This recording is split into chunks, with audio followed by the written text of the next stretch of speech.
Hi, I'm Jessica Taylor from inkitupwithjessica.com, and in this video, I'm going to show you how to make a Dutch door card. Someone asked me recently if I could put the measurements right on the screen, so I can't guarantee that you can read my writing, but there they are. So I'm actually going to start with a sheet of 8.5 by 11 inch cardstock, and I'm going to cut it in half at 5.5 inches so that I'll have two pieces that are 5.5 by 8.5. I can make two cards with this. So I'm gonna go ahead and score this at 4.25 inches. You can also just fold it in half. My scoring blade is the lighter gray one. So then you might be able to see that I just have a nice score line right here. Then I want to take my card front, whichever side I want to be the front, it doesn't matter which one, and I want to cut it.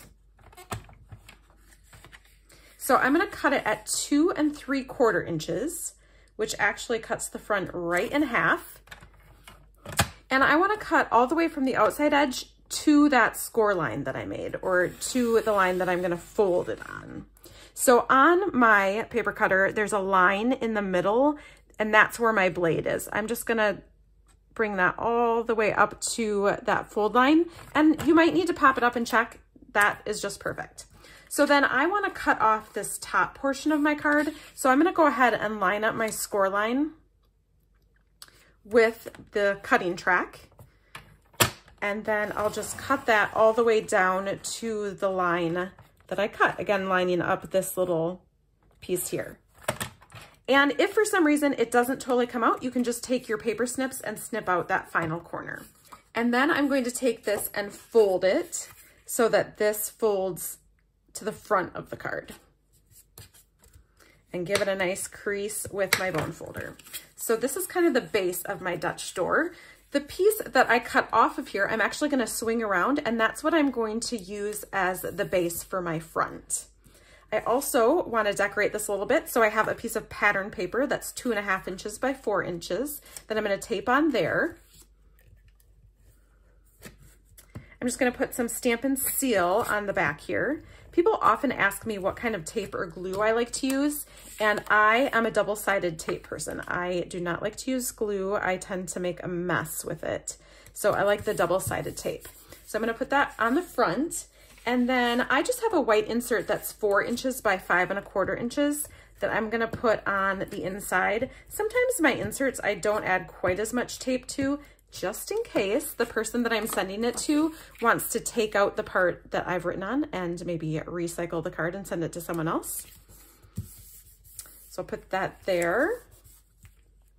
And then you want to make sure that when you put this piece on the front, you're only putting tape on the bottom part here so that you're not taping this to the white piece, because then you will tape your card shut. Ask me how I know.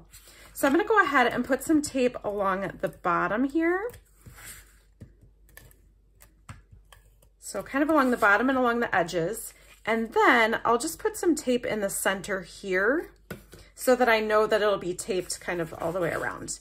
And then I can put this centered right on the card front, like so. So that is the base of my card. If you want to stick around, I'll show you how I stamped the strawberries. So this piece here is 2.5 inches by 4 inches. I'm going to use some Magenta Madness for the strawberries and some Just Jade for the greeting and the strawberry tops. I'm feeling a little bit crazy today because usually I like to only have one ink pad open so that I don't stamp in the wrong one. I'm going to go ahead and stamp the birthday greeting in Just Jade down towards the bottom of this white piece.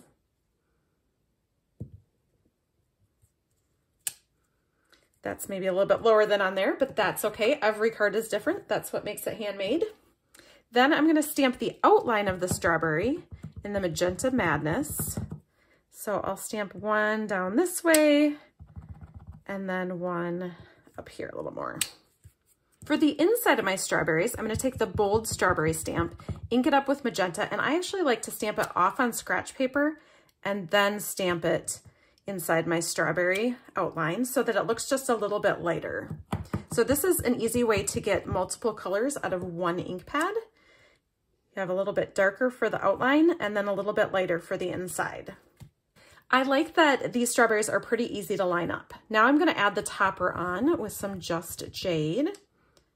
So this is the detail, kind of the outline. I find it easiest to stamp this first, the outline first, and then fill in the inside, but you might find it easier to do it the other way. So it's just kind of personal preference. Then I'm gonna do the same thing with the inside, and I'm gonna stamp it off on my scratch paper, and then, see how I did lining that up pretty good. When I stamp it off and then stamp it on, it's just a little bit lighter. Those are a tiny bit trickier to line up than the actual strawberries, but I think I did okay. Then I'm just gonna go ahead and add some tape to the back of my strawberry piece. And I'll put that on my card front. You could sponge around the edges or add extra embellishments, little sparkle maybe, whatever you like to do. And then there is my Dutch door card. So I hope that you'll give this card a try.